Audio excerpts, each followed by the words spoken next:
presentar hoy una coedición del libro de la doctora Swarodowski, Las voces y los ecos,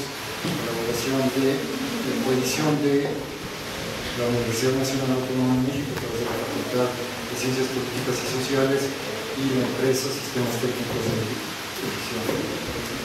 Me es muy grato presentar en primer término a la autora del libro, quien es ampliamente conocida, pero de todas maneras me da mucho gusto poder decir algunas de las cositas muy modestas. No me quiso dar más información que la que aparece en el libro, que es francamente pequeña junto a todo lo que ya ha hecho. Gina es socióloga, profesora e investigadora de la UNAM, y sus áreas de interés son la teoría sociológica y política, la historia de las ciencias sociales, las mujeres en cargos de dirección económica y las relaciones entre sociología y literatura. Es autora de numerosas publicaciones sobre estos temas. Entre los más recientes se encuentran los libros Norbert Elias y los problemas actuales de la sociología, y ya va en su tercera edición, corregida y aumentada, publicada en 2016.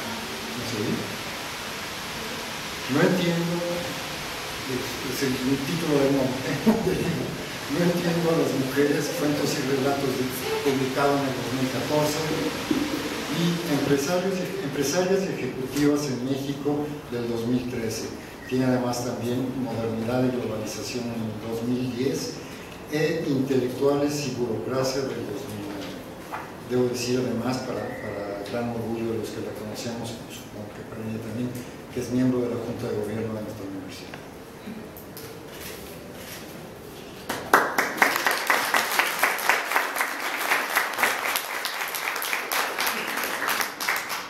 En segundo término, me es muy grato presentar a María de los Ángeles González Gamio, también una querida amiga.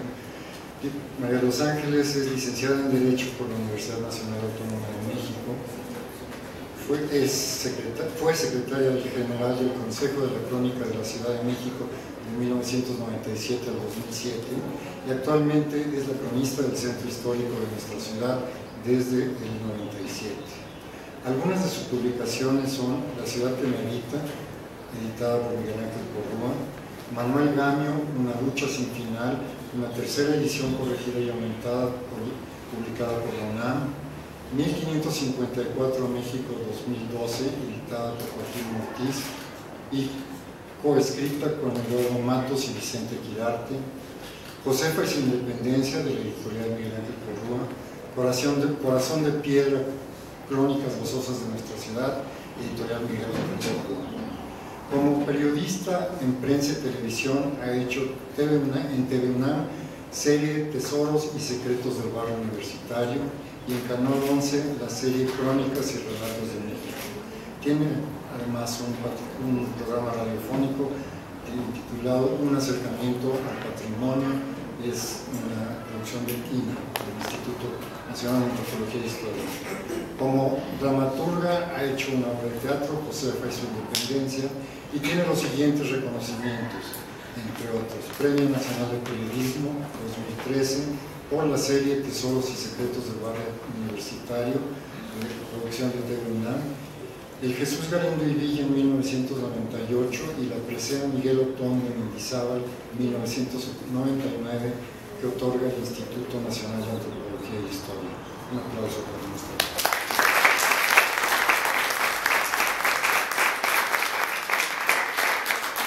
Nada más quiero decir unas breves palabras sobre el libro que presentamos esta tarde. Cuando me llegó el manuscrito, Las voces y los ecos, la verdad es que el título me sorprendió mucho. Cuando lo leí, entonces sí, me sorprendió más, pero en otro sentido. Entendí el título, entendí por qué las voces, entendí por qué los ecos. Me encanta este libro, además de por toda la información que tiene y que está puesta de una manera muy amena, porque es una historia que creo que muy poca gente conoce y que la doctora Swarodowski se dio a la tarea de hacer todo este recuento de una manera grata, amable, divertida, y que creo que era un tema, una información que nos faltaba mucho en nuestro país. Es tiene una serie de cosas muy divertidas, ¿no? Por ejemplo, cuando dice que Daniel Cosía Villegas, parafraseando a Medina Echevarría, dice: haber nacido en México tiene que ser anticlerical y tener un título de licenciado para poder ser ciudadano. Bueno, son cosas muy divertidas que uno no sabe, ¿no? Otro de los puntos por la página 117 es ese afán de Gina de conocer y además propiciar que se conoce e invita a que se siga investigando. Dice: no quiero decir la última palabra, quiero que esto sea una posibilidad de seguir avanzando. Y al final, digo, yo hice muchas notas, pero no, a mí no es la que quieren escuchar. Esta última... También.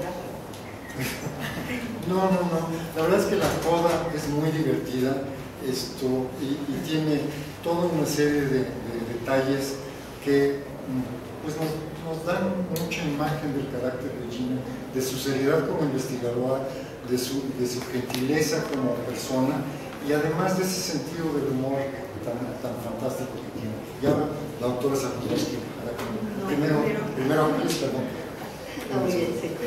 Muy buenas tardes. Buenas tardes. Qué gusto estar aquí presentando este libro de una amiga muy querida, que bueno, viendo este librito se dan cuenta que definitivamente trae los genes de su padre, ese maravilloso arquitecto Abraham Zabludovsky. Ustedes habrán oído de él y habrán visto muchas de sus obras, porque él, les voy a decir, verdaderamente cambió la fisonomía urbana de la Ciudad de México de la segunda mitad del siglo XX, con técnicas, con estilos. De verdad, su obra es notable, porque aparte sigue siendo completamente contemporánea. Usted ve un edificio de él hoy, que lo construyó hace 40 años, 50, creen que se construyó ayer.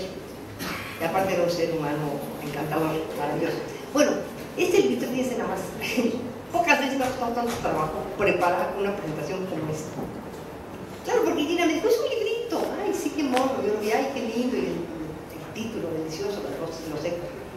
Pero cuando lo empecé a leer, oigan, yo siempre leo los libros que voy a presentar con un lapicito para ir subrayando las cosas más relevantes que hay que decir.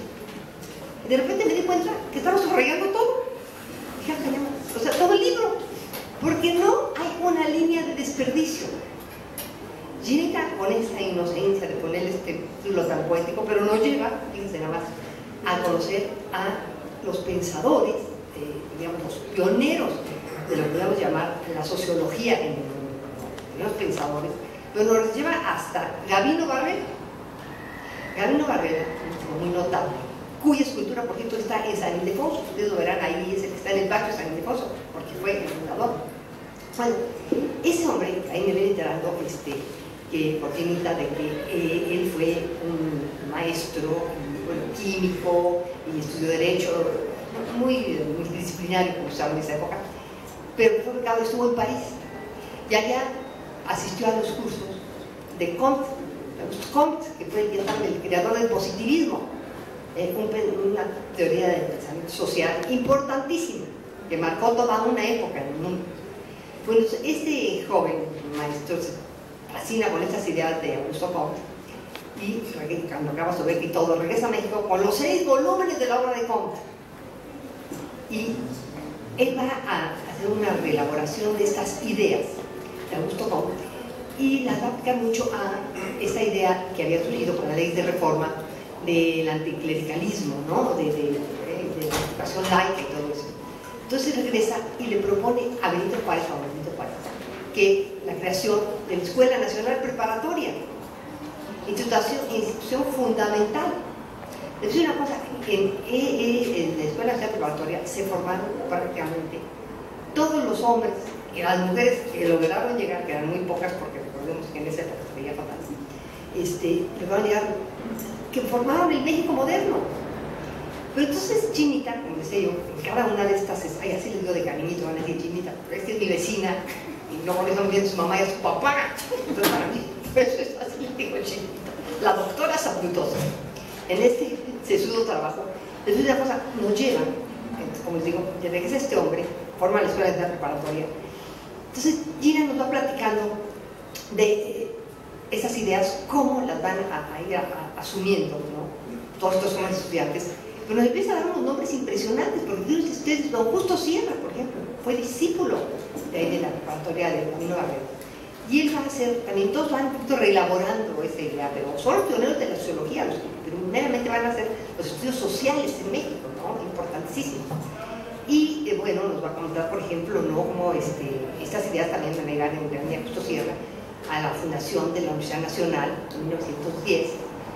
Bueno, a mí me gusta decirle la refundación, porque aunque en ese momento ellos querían borrar todo el recuerdo de la Real y Pontificia Universidad, pero no nos olvidemos que fue la primera universidad del continente americano, en 1954. Oigan, importantísimo. Y yo insisto que la UNAM, de alguna manera, trae esa herencia, ¿no? Le quitamos lo clerical y lo real, y pues claro que nos queda una universidad donde se forjaron también todas las grandes mentes del siglo XVIII y gran parte del XIX, ¿no? Hasta que surge la Universidad Nacional. Entonces, muy noble la idea de Justo Sierra de crear una nueva universidad nacional con las 4 carreras clásicas que, bueno, todas eran las que existían prácticamente cuando yo estudié, fíjense, en Derecho, para que vean una edad del año 2 conejos, que eran Ingeniería, Derecho, Arquitectura y Medicina. Bueno, se crea la universidad con esas carreras, pero hace una cosa que sí yo no le perdono a los Justo Sierra, con todo respeto, a los que lo quieren mucho, yo también, pero que en el afán de que no quedaran memorias de la antigua universidad, en la oficia, manda a destruir el edificio, que era una belleza.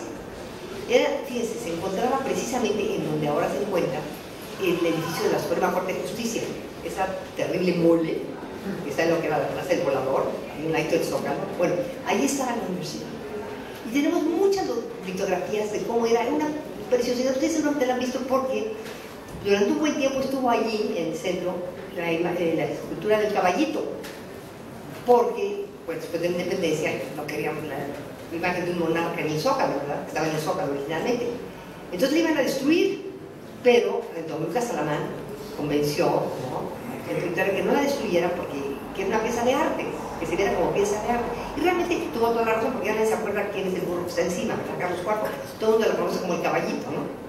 Entonces estuvo ahí en parte de la universidad, entonces hay muchas litografías que la muestran, que muestran cómo era hermosísima, con sus arcos, un gran patio, bellísimo, pues el estudio.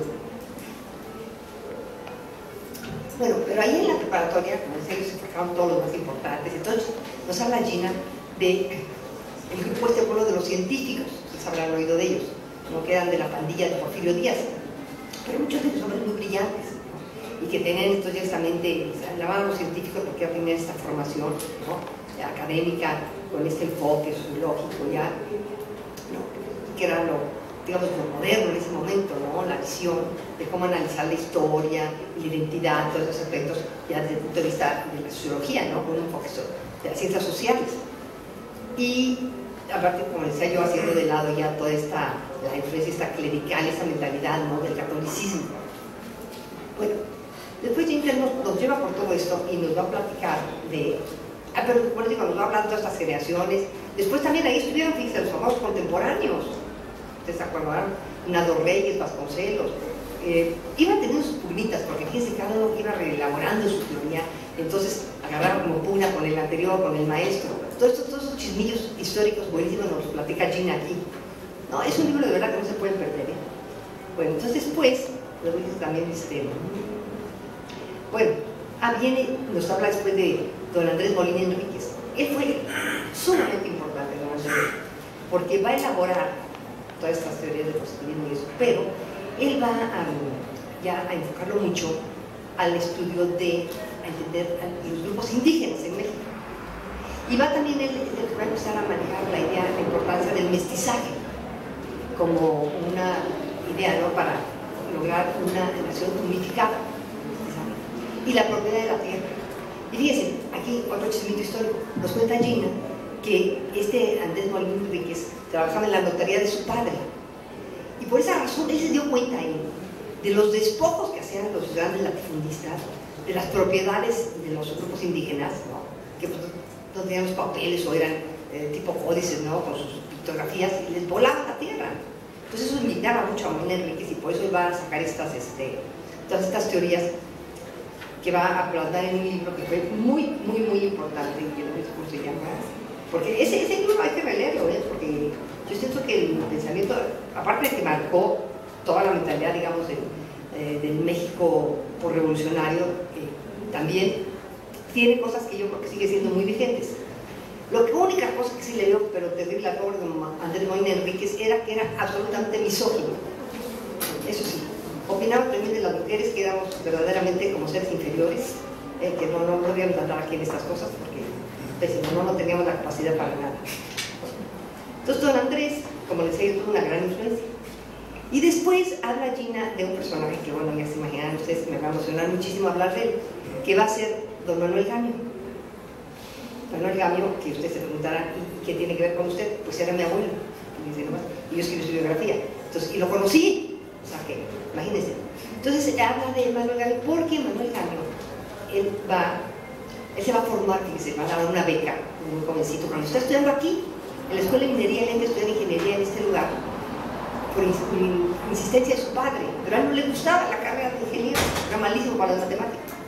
Entonces, cuando su padre compra un rancho en la selva veracruzana, Manuel Gamio iba a terminar el seminario de la carrera de empujones, pues dice, esta es la oportunidad para sacarme de aquí, y se va a trabajar ese rancho, que está 3 años ahí en la selva veracruzana, tratando de sacar adelante el famoso rancho Ledo, que nunca lo logra, pero aprende agua aquí. Y ahí se vincula con las familias indígenas de la zona y se da cuenta pues, del drama que vive, ¿no?, la población indígena en México. Y también en esa zona hay vestigios arqueológicos que le fascinan, le intrigan muchísimo de quién habían hecho, se veía que había habido ahí cosas muy importantes en una ciudad prehispánica. Entonces Manuel Gamio, cuando regresa a ese rancho y entra al Museo Nacional, donde se daban cursos de antropología, de arqueología, de filología. No existía la carrera de antropología, no existía la carrera de arqueología, nada de eso. Entonces, lo becan. Aquí en México había una famosa escuela internacional de arqueología que habían creado en el Museo Nacional un grupo de arqueólogos extranjeros, norteamericanos y europeos, que estaban buscando algún joven que lo hubieran avesado para formarlo y que él iniciara aquí los estudios ya formales metodológicos de antropología en México. Y Celia Nuda, que aquí en México era de ese grupo, propone a Manuel Gamio y lo llevan y lo becan 2 años en la Universidad de Columbia, en Nueva York. Y a su regreso, él propone y logra la creación de la primera dirección de antropología del continente americano. Y a través de esa plataforma, él propone, pero está muy basado, las ideas antropológicas de Manuel Gamio están muy inspiradas también y tienen mucho de sociología. No fue mi querida Gina, ¿verdad? De hecho le llamó antropología aplicada o antropología sociológica, porque fíjense, la idea de Manuel Gamio, la antropología, dice, el motivo tiene que ser fundamentalmente para conocer las necesidades y las aspiraciones de la gente para que se gobierne. O sea, debe ser una herramienta para el gobierno, para que sepa qué es lo que necesita realmente la población, tanto los indígenas, toda la población, y poder hacer los planes de gobierno de acuerdo a las reales necesidades. Porque actualmente se hacen desde el sector de un burócrata en la Ciudad de México, ¿no?, los planes para cómo gobernar en todo el país. Claro, es un desastre, nunca funcionan. Dice, entonces tiene que ser el objeto de la antropología es para mejorar la vida de la población actual. No para que nos vayamos a lucir a los congresos con ponencias. Eso decía que estamos hablando de 1917. Ahí lleva un trabajo interdisciplinario impresionante con 40 especialistas. Durante 3 años van a trabajar en Teotihuacán, tanto en la época prehispánica como la colonial y el momento presente que están viviendo. Y va a llevar a cabo alrededor de 40 acciones sociales que van a modificar la calidad de vida de la población de la zona. Entre otros, recuperar el agua que le había quitado los latifundistas a los pueblos indígenas, con escuelas. Fíjense, inicia los desayunos escolares. Los enseña cómo trabajar la fibra del maguey para que hagan tapete, y ellos se lo venden en la Ciudad de México. Bueno, eso solito y la con ese, ya no voy a hablar de eso. Nada más voy a decir que Manuel Gamio también escribe como debe ser el proyecto. Recordemos que está recién concluyendo la revolución y que surgió este sentimiento nacionalista, esta emoción, y que busca recuperar el orgullo por la herencia prehispánica, por lo indígena, por el pasado. Entonces va a plasmar el muralismo, en la música, ¿no? El mexicano, la música que se cuenta de Blas Galindo, de Moncayo. Bueno, entonces influye mucho la obra de Manuel Gamio y también le plantea lo del mestizaje. Pero fíjense, él habla del mestizaje como un factor importantísimo para lograr un pueblo unificado. Dice, todos deben hablar español y identificarse con una nacionalidad común, pero, dice, Y es importante que los indígenas aprendan español para que sepan defender mejor su cultura, su lengua autóctona. Él dice que es absolutamente compatible en ambas cosas, vamos que, pero que eso les da más herramientas, el hablar español, el tener educación, les da más herramientas para defender su cultura propia. Porque muchas veces ha pensado que Manuel Gama quería acabar con los indígenas porque promovía el mestizaje, pero es en ese sentido, ¿verdad? Bueno, y en los últimos 20 años de su vida se dedicó totalmente al indigenismo. Pero bueno, ya no voy a seguir, porque siguen más personajes. Miren, después va a venir. Entonces, Ginita, como les decía aquí, Gina aquí nos habla de todos estos personajes que fueron fundamentales, ¿no?, para formar toda esta nueva mentalidad, inspirados en estas ideas sociales de la sociología anterior del festivismo. Y fíjense, nos va a hablar de... Estos son muchísimos, me tendría que dar tesoro dando la conferencia aquí, digo, la plática, para que pudiera yo mencionar todos los aspectos importantes que menciona, porque son todos prácticamente. Pero voy a hablarles nada más de otro de los personajes que es muy importante, que va a ser Samuel Ramos. Bueno, también está Antonio Caso, pero ese no me era tan simpático, porque también es bastante misógino. Digo, ustedes lean el libro, díganme, si no, no quiero usar el tiempo, pero digo sus cosas, ¿verdad? Pedro Enrique Sureña, fíjense todos estos, el grupo de la que no es la juventud, que todos estos van a estar influidos por estas ideas de Andrés Molina Enríquez, Alfonso Reyes, José Vasconcelos, Martín Luis Guzmán, Pedro Enrique Sureña, Isidro Favela y Diego Rivera. Aquí está más que grupo. Bueno, todos ellos van a desarrollar todas estas ideas de su obra. Pero bueno, Antonio Caso. Es que Antonio Caso también tuvo muchos puestos muy buenos. Fue director de la preparatoria, maestro, y después fue rector de la universidad.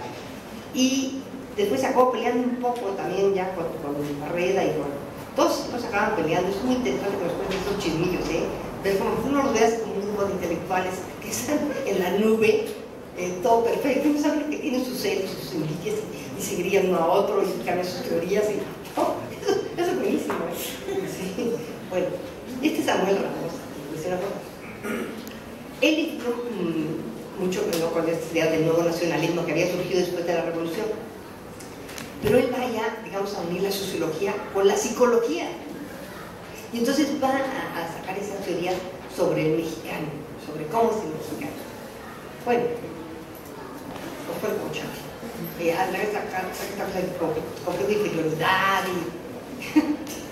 y... de ejemplo, algo que digo, que no lo vaya a leer Trump, porque entonces va a decir, ven, hay que regresarlos a todos. Porque entonces,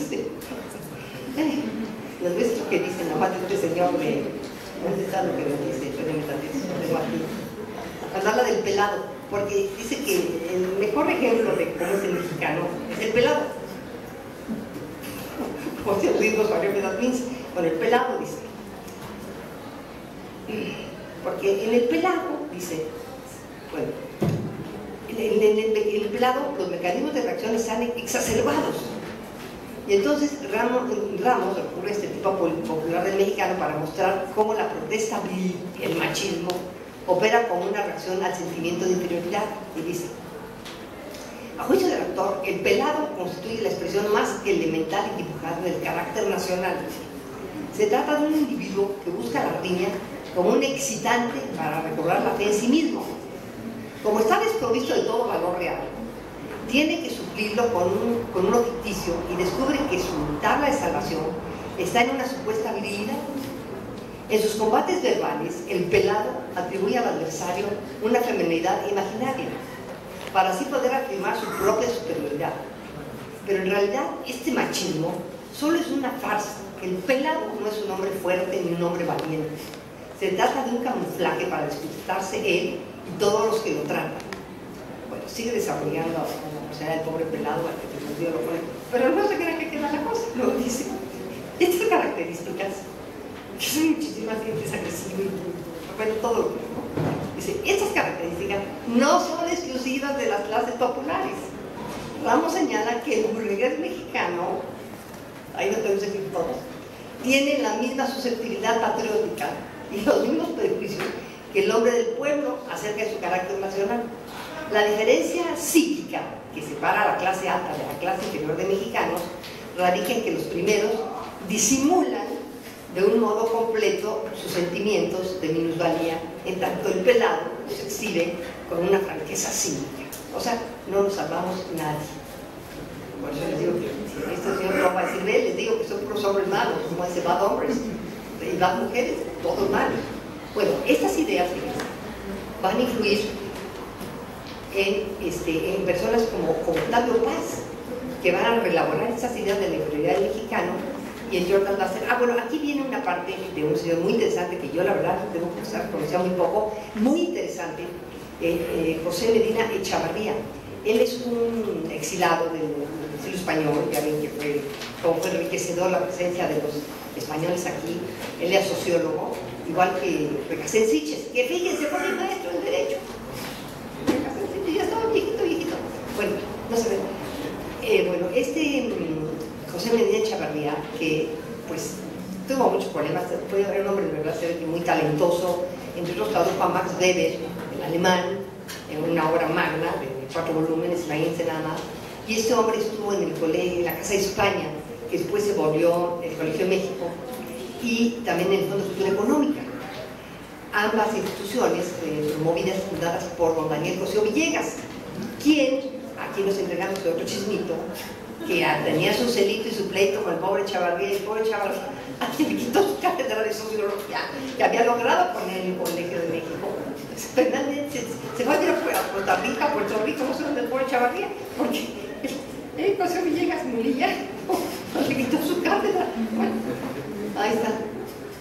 Muy interesante lo de Echavarría, ya no me excedo en eso, pero les voy a decir, para terminar ya, porque me queda poquito, miren, les voy a decir, entonces, entre otros, los que van a escribir sobre, inspirados en esos trabajos de Samuel Ramos, como decía yo antes, bueno, creo que va a ser Ezequiel Chávez y va a ser ¿saben quién? Garizurieta. Ustedes habrán oído, sobre todo los guajolotones, del famoso Tlacuache Garizurieta, que era el que sostenía que vivir fuera del presupuesto es vivir en el error. Y fíjense que el día que se quedó sin trabajo, después de toda la vida de estar en puestos de burócrata, se suicidó. O sea, de verdad pensaba eso el Tlacuache. Bueno, y él hizo también sus teorías, también así muy despreciativas de la inferioridad y también medio misóginas. O sea, que esas ustedes ya la leen, pero les voy a leer lo que dice. Ya saben, todos habrán leído El aumento de la soledad, ¿no? De Guas, porque era como un clásico, ¿no? Y habla esta cosa de las máscaras, de cómo les tratamos nuestra inferioridad con las diferentes máscaras, de las cambiamos, todas esas teorías de... Y fíjense, pero Roger Bartra comenta sobre esa obra de Paz. El libro de Paz es el deslumbrante rescate de la tradición y el punto más alto del proceso de invención de una anatomía nacional. O sea, en lo que dice Bartra es un poco esas teorías de Paz de la vida, a la vez inspiradas en las de Ramos, son un poco una invención nacional. Y luego fíjense que viene alguien con que voy a terminar, porque yo no conocía prácticamente Rogelio Díaz Guerrero, había oído de él, pero la verdad es que me parece de los más inteligentes de este asunto, porque luego dice lo que dice. Él es este hombre que no sé mayor cosa de él, porque no nos dice tanta biografía como nos hace otros. En la próxima edición, sí nos amplías, porque fíjate lo que nos dice. Él escribió a fines de los años 70, en 1979. El académico Rogelio Díaz Guerrero presenta una investigación en la cual muestra que en realidad existen varios tipos y subtipos mexicanos que no solo varían en función de las clases sociales, sino también de otros factores, como la edad y el lugar de residencia. Así, mientras unos pueden ser pasivos, obedientes y afectuosos, otros son rebeldes, afirmativos y críticos. Yo creo que esto es verdad. En su libro Psicología del Mexicano, que se publica en 1982, el autor critica los enfoques reduccionistas que generalizan la desconfianza del mexicano, sin tener en cuenta elementos como la importancia de las redes familiares para la generación de un sentimiento de confianza. Desde esta perspectiva, Díaz Guerrero muestra que en la medida en que se apoyan en los miembros de una familia, los niños y adolescentes mexicanos se sienten incluso más seguros de sí mismos que los de otras nacionalidades. Fíjense qué interesante, ¿no? Bueno, ese señor me convenció muchísimo. Y les voy a decir una cosa, esto que dice él, ustedes saben que hay una encuesta que se hace en el mundo de la felicidad, ¿no? Los últimos resultados salieron hace como 4 años. Y salió que entre los más felices del mundo estaban los mexicanos. Los más infelices, los franceses, que tienen un nivel de vida, digo, 40 veces mejor que nosotros, ¿no? Bueno, y yo decía, bueno, había gente maliciosa, ¿no? Del equipo de estos que nos emigran, que decía que, es que ya ven, eso claro, somos idiotas, porque somos los que más trabajamos y menos ganamos. Somos los más felices. Porque yo no creo para nada somos idiotas. O sea, de cuáles son las variables de las encuestas.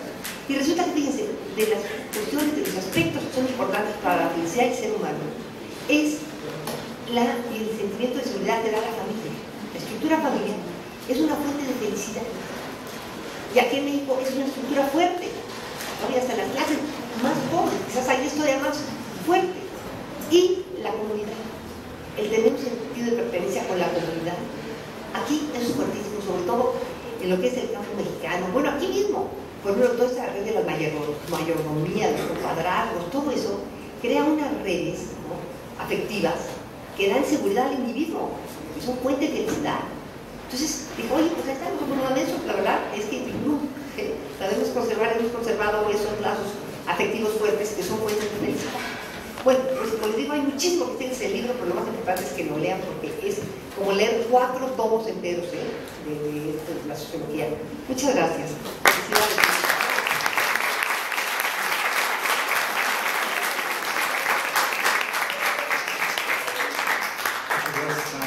La verdad es que podíamos haberte escuchado horas y horas porque estuvo entretenidísima tu plática. Adelante, si no quieres seguir.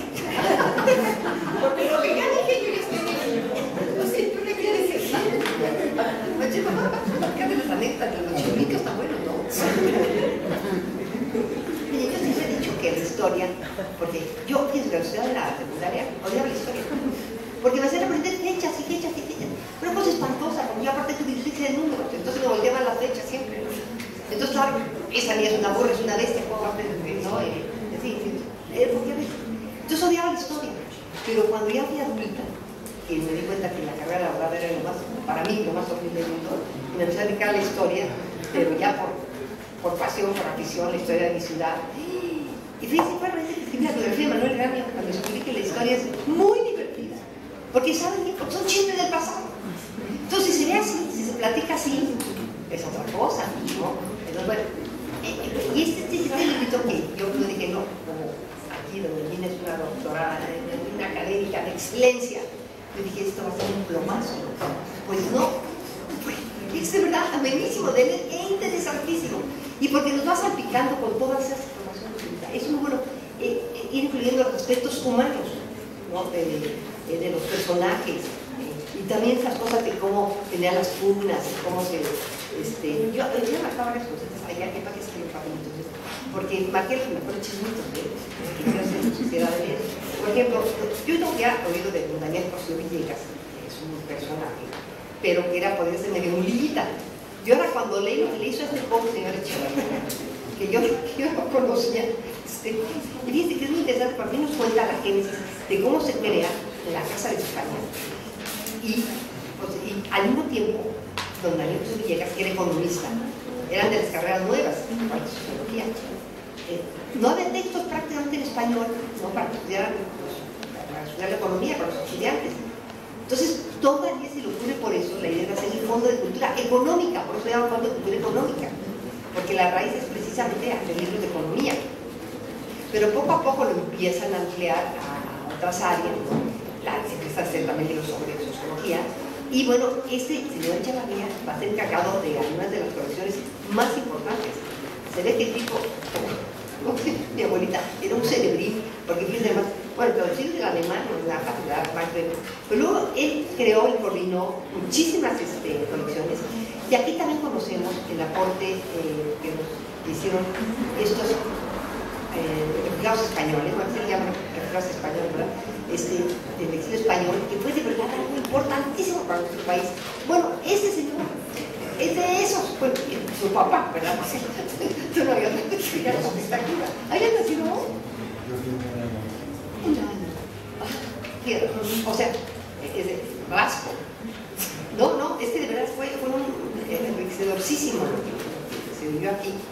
pero les voy a leer lo que de estos que les dije que no los quería leer. Bueno, ya les leí lo del pelado, que es buenísimo. Es larguísimo lo del pelado, porque de verdad. Pero miren, voy a buscar sus cositas. Él habla del sentimiento de enfermedad y sus orígenes, de Samuel Ramos, ¿no? Y fíjense, él lo remonta hasta la colonia. Nos dice que concibe el sentimiento de inferioridad como un mecanismo psicológico que como tal nunca debe confundirse con una inferioridad real orgánica de la raza mexicana, por lo menos eso, ¿verdad? Que somos unos acomplejados con complejo de inferioridad, pero no porque así seamos por naturaleza, no somos inferiores, nada más tenemos complejos de inferioridad, ya por lo menos, ¿no? Otra que yo así que sí, allá se como muy bonito decirlo, tiene que ser breve porque ahí me sacan a los 45 minutos y ya conozco el cuello. Yo teníamos metidito, Estamos muy amenos. pero no hay que usar de la pobre gente de que se a comer ya hay que ver una tortillita. Yo es lo que voy a hacer cuando salga de aquí, pero ya les dije de los atender la cobertura. Bueno, hoy día te sienta para el próximo libro. Voy a volver a Gamio, porque soy de Gamio. Porque para aclarar esa cuestión de que Gamio no piensa el mestizaje, no piensa que por eso se acabe lo de los ¿cómo se llama? ¿No? El valor de las lenguas indígenas, ¿no? Que eso ellos lo conservan mejor. No, una cosa que les quería platicar, que es un chisme mío, pero digo de mi abuelo. Porque en esa época, como vimos, todos eran misóginos terribles, que decían que las mujeres eran completamente inferiores. Pero Gamio, al contrario, en ese libro Forjando Patria, que de verdad vale la pena que lo compre, porque sigue siendo muy vigente lo que dice Gamio. Por eso la biografía que se vende aquí, aquí se vende la biografía que se vende Manuel Gamio en la Universidad de la UNAM. Ese libro son ensayitos cortos y es maravilloso porque habla de todos los temas que se pueden imaginar. Y entre otras cosas habla de las mujeres. Y él dice que las mujeres no pierden absolutamente ninguna actividad ni nada. Si estudian una carrera, si trabajan, que tienen total capacidad para ello, y que aparte no demerita su actividad, porque ya se habla mucho. No, esas veces que hablan en la universidad son las marimaches, seguro son lesbianas, bueno, a la universidad, ¿qué tiene que hacer una mujer de verdad? A la universidad. Pero fíjese, mi abuelo, esas ideas, que eso es muy importante, la congruencia en la gente, la llevó a la práctica, porque él, a sus hijas, o sea, mi mamá entre ellas, las mandó a la universidad, primero a San Ildefonso, a la prepa, y después a la universidad, contra el escándalo absoluto en la familia de mi abuela, que era una familia de corte porfirista. El papá de mi abuela, Margarita León, era un tributario de Porfirio Díaz. Entonces, cuando mi abuelo dijo, mis hijas van a la preparatoria, y luego a la universidad, toda la familia de mi abuela le dijo, Margarita, tú estás loca. Este Gamio es un loco, muy científico, pero va a hacer unas pérdidas a sus hijas. ¿Cómo vas a dejar que las manden a la universidad? No, eso no pregunta. Entonces, le cuenta a mi mamá que entonces mi abuela las mandaba con una nana, ahí a San Ildefonso. Entonces la pusieron por una nana, y entonces daban un dinero para tomar una torta y se metían escondidas a la para que no las vieran que llegaba con una nana, porque así creía que iba a cuidar su virtud de que no fueran a la universidad. Entonces, la visión de Gamio de verdad es una visión, yo le decía, por qué la biografía le puse Manuel Gamio, una lucha sin final, porque muchas de las cosas que él postula en ese libro son completamente vigentes, que aparte no se han logrado. Ustedes han escuchado mucho de los famosos acuerdos de San Andrés, que ¿no?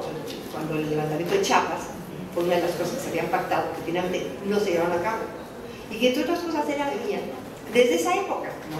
La importancia de preservar en las comunidades indígenas su propia cultura, sus lenguas, inclusive él hizo muchísimas publicaciones bilingües, en otomí, español, en náhuatl, en español, en maya, entre otras cosas, recetarios de cocina, porque él quería impulsar el consumo de frijol soya, pensaba que era mucho más nutritivo que el frijol de soya, y entonces promovió muchos. Y ahí por ahí tenía todos unos recetarios, que los hacía hasta cuando hacía la biografía, con estas recetas que ilustraba. Creo que nunca tuvo mucho éxito. Mi mamá dice que ya estaban hartos de comer cosas de frijol soya en su casa, porque hacía que probaran las recetas, para buscar una que les supiera sabroso, que se pareciera al frijolito negro con el pasote. Pero eso le es muy sano, pero no era como Entonces, es un medio de programa, fíjense la visión de ese momento en que comenzaba a acuerdo ya. De verdad, compren el libro de Jimmy Fallon. Gina, te felicito muchísimo. Es un libro extraordinario. De verdad. Bueno, muchísimas gracias a todos por venir.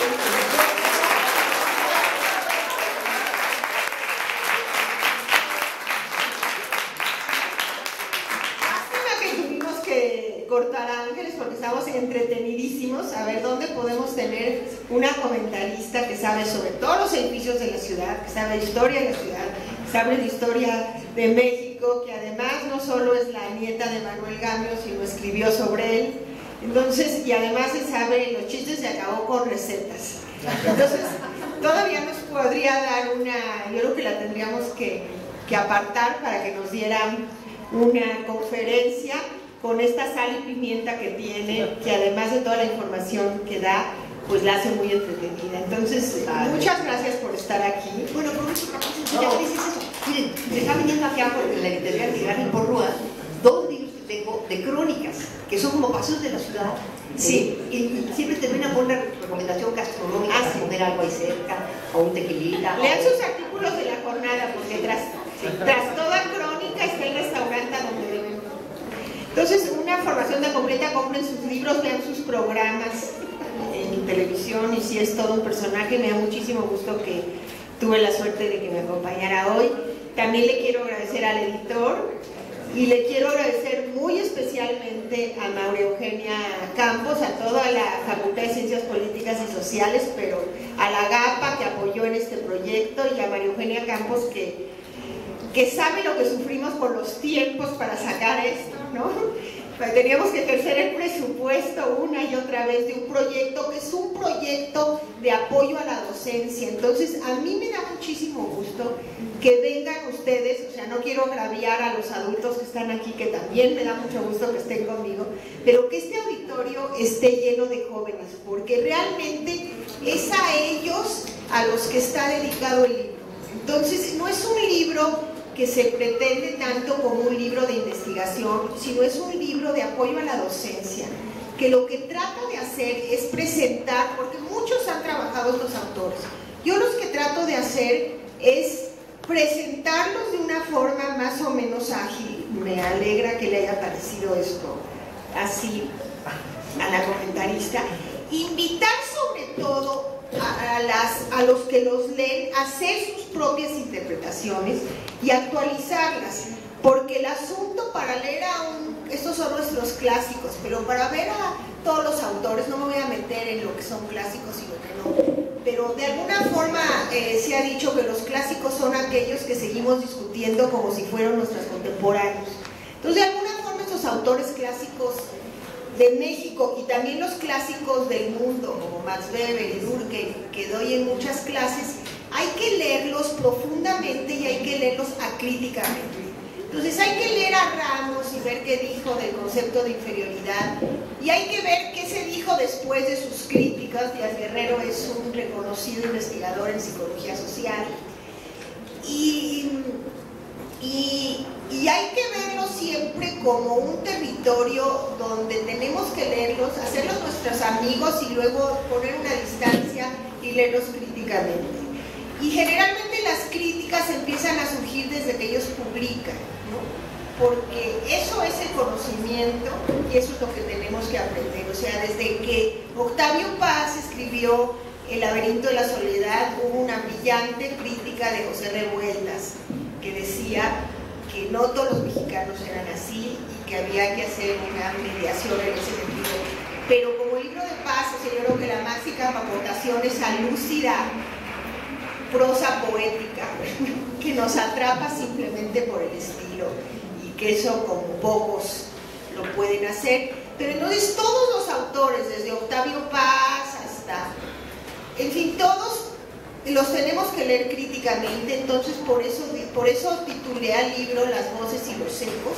Es un poco, las voces son autores en 4 periodos históricos, y los ecos es cómo se han leído después, ¿no? Y qué repercusiones han tenido. Entonces Molina Enríquez, por ejemplo, llegó a ser el autor más representativo en una época de lo que se consideraba un autor del nacionalismo mexicano. Autoras como Anita Brenner decían que eso era como el uso de México. Visto ahora, ha sido muy cuestionado porque precisamente durante el periodo en el que se pensó que el mexicano era básicamente mestizo y que quién sabe si los otros no mestizos eran mexicanos, ya estamos en ese periodo donde se cuestionó el mestizaje. Entonces las tesis de Molina Enríquez también han sido cuestionadas. Y hay un libro de un investigador, Curi, que hace un libro de críticas a Molina Enríquez. Entonces toda historia intelectual es historia del presente. Entonces nosotros mismos con nuestra lectura estamos reconstruyendo la obra. Por último, quiero decirles que el texto acaba con un divertimento, eso me di el lujo de hacerlo, que puse a la sociología en primera persona. Entonces nada más les voy a leer como si fuera un personaje. Entonces les leo la primera parte. Dice: nació en Europa, se la trajeron a América sin necesidad de sacarla de París. Distanciada del arte, se acercó al derecho, la química, la historia natural y la anatomía. Entonces hablo como si fuera un personaje, ¿no? La viste Frida Kahlo, sí, la viste Frida Kahlo.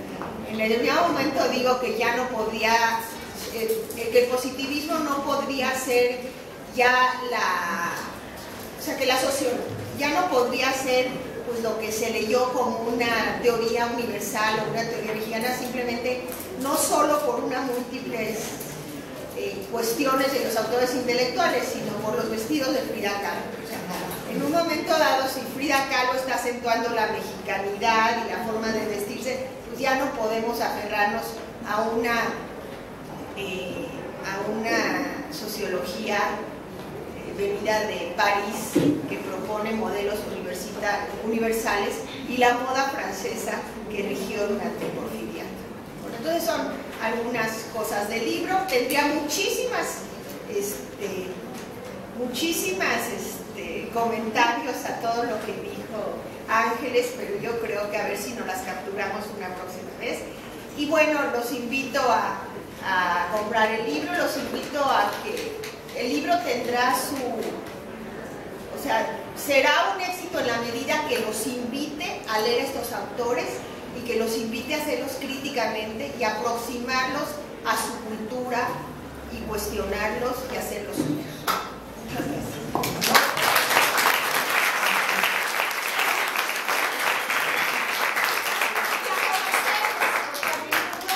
Porque a menudo conocemos autores europeos o autores norteamericanos, ya no sé si ese es un buen término, de Estados Unidos,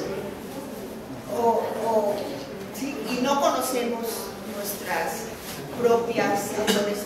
Y yo creo que también hay que leerlos y compararlos. Por eso me atrevo en un momento a comparar a Molina Enríquez con Durkheim, por ejemplo, que vivieron en la misma época y a veces lo vemos como pensamiento muy remoto. Gracias. Pues muchas gracias a todos. Muchas gracias a Ángeles, doctora Gilita Vinci, que es como yo la conocí. Cada quien me conoce en otra etapa. Ya se dan cuenta que son amigos. Por lo más yo no dejo de estar acariciada cuando me dicen Gilita. Gracias. Muchas gracias. Eugenia Campos, sin que en este libro no hubiera sido posible. Y de nuevo, muchas gracias a todos ustedes.